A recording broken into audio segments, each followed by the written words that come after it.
Hello tax volunteers, this is Roy Kamita, the coordinator for Leeward College's Volunteer Income Tax Assistance Program, or VITA program. And what you're looking at is my personal homepage, and you can get here by typing in this long URL. Or if you ever receive an email message from me, just click on my name at the bottom of that message and it will take you to my personal homepage. And probably the main link you want to click on here is this one here for volunteer tax. That will take you to Leeward College's volunteer tax page. And here is again a long address, or a shortened one, there's goog.gl. And on Leeward College's tax page are links off to the side, and the main one you probably want to click on is this for volunteer resources. That is a long list of downloadable links, downloadable files. Probably every question you have may be answered at one of these links here.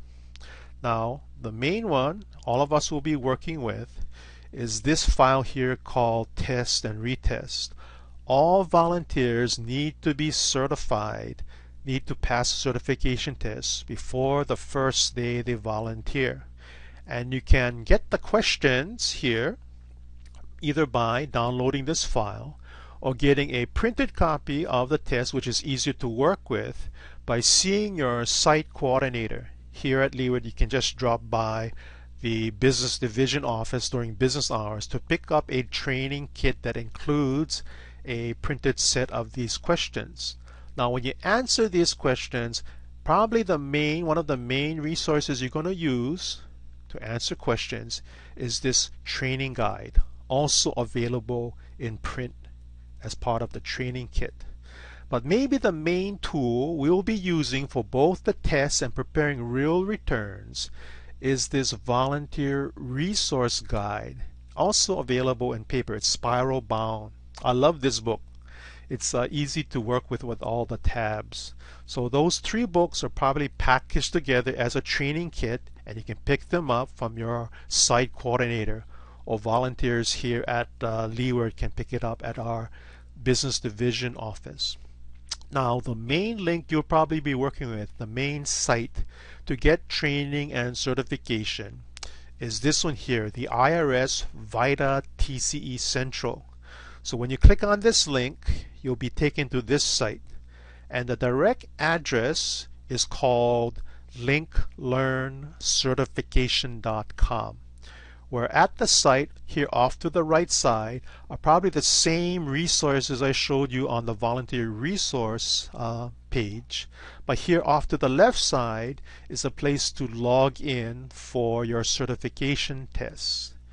So going through some of these links here, instead of going through the resource training, this is like a slideshow here, Link Learn Taxes lessons. Now it's hard to go back again to find answers here, so it may be easier to work with the printed book or this training guide here. And here's those test questions again, and eventually you probably want to use this to prepare practice tax returns online. Okay, I'll get back to this link in a minute.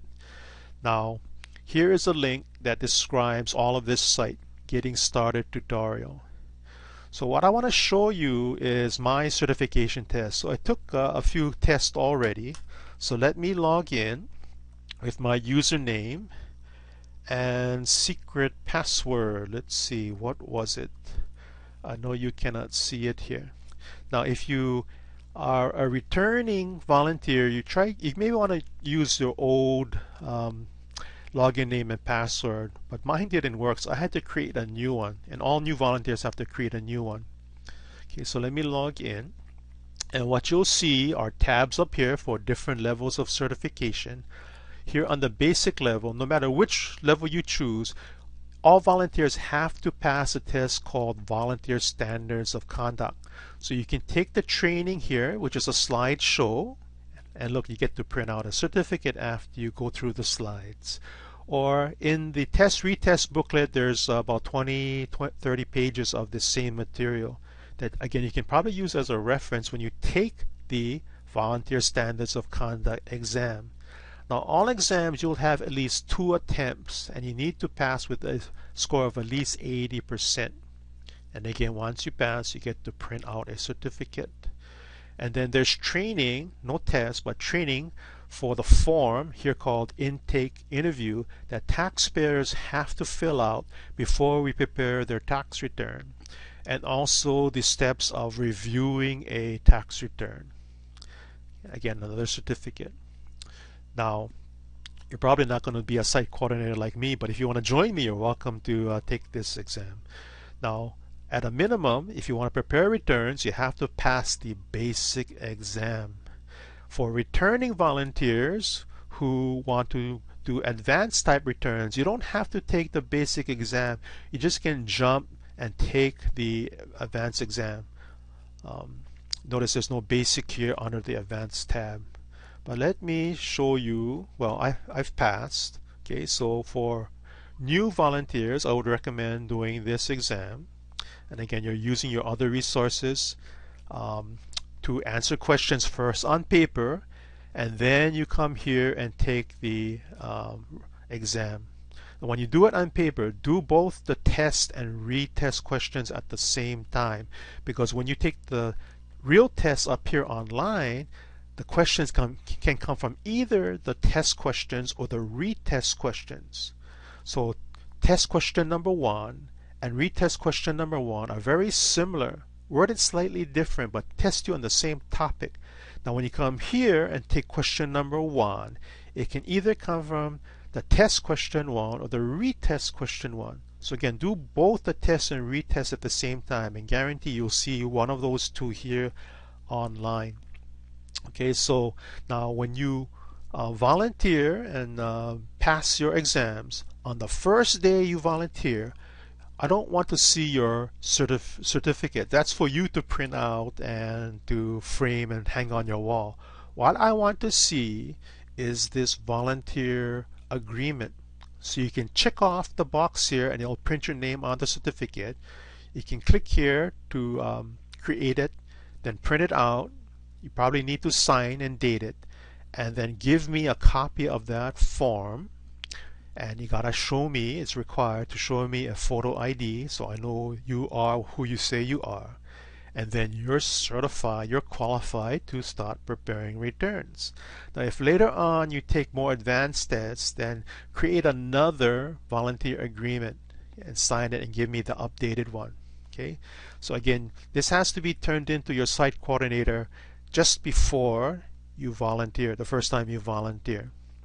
Okay, so let me jump to the advanced, which I really haven't taken yet, but you can see maybe I started, but I haven't used up any one of the 2 attempts. So I'm going to go back in again and launch it. I'll start the assessment. And here, if I want to go to number 1, let's go to number 1 question. So I would be reading the question here, and it should match up with my paper exam. Either this number 1 is coming from the test or the retest question. So I can answer, I'm just guessing here, and I can move on to the next question. Yeah, and then here's number 2 of this first scenario. Again, I can answer it and move on to the next question. I'm basically reading off my paper, and here is the next scenario, number 3 question. Okay, so I should have already seen this on paper. Now, what you don't want to do, unless you're ready, is to go to the last question. I'm not sure if it's going to allow me to do that without answering over here. To review. And here in the review, it will ask you to submit. There will be a button to submit. And by clicking on the submit button, you're using one of your 2 attempts.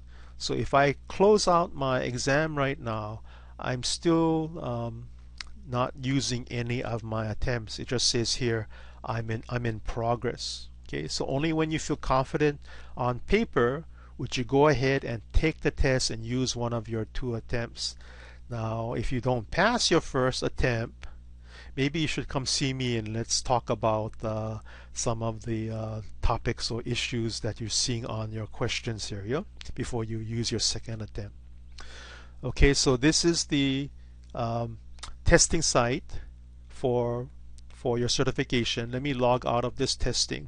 Now, some of the test questions are going to require you to prepare returns, and we prepare returns really not by hand. You can try doing it by hand, but we really do it on computers. So before you prepare real returns, the test returns can be done with this tool here called Practice Lab. Now, when you use Practice Lab, you have to set up an account, and you need to enter here a universal password. This is the I'm going to give you this link here to show you a demonstration of using Practice Lab. Okay, this is another video, a dated video from last year. To use Practice Lab, you need to create a Practice Lab account, which is different from the certification test account. And here, this word right here is the universal password you enter here. Let's see if I can enter it. And it'll take you to a site where you enter your user ID and zip code that you create. This is your account information that you create right here if this is the first time you're using Practice Lab. In fact, maybe even returning volunteers should create a new account for Practice Lab. And your zip code can be any numbers. It doesn't have to be your real zip code. I'm not using my real zip code. Now, the user ID, you're going to be given this item when you create your account. It's going to be, I think, 6 digits. And this user ID number is going to be used as part of the Social Security numbers, the part of the ID numbers you're going to see in the tax return. The reason for that, these numbers are unique, so no two volunteers are going to be using the same numbers and having the same Social Security numbers in their practice or exam problems. Okay, so take a look at the demo video here. I'll have it linked in an email I'm going to be sending you. And this is a dated video for Practice Lab for last year. Now, when you do use Practice Lab, or when you do prepare real returns, you have to use Microsoft Internet Explorer. Yeah, that's the browser we use. Don't use Chrome or Firefox or Safari. You gotta use Internet Explorer. Okay, so if you have questions, email me. This is Roy at kamita@hawaii.edu.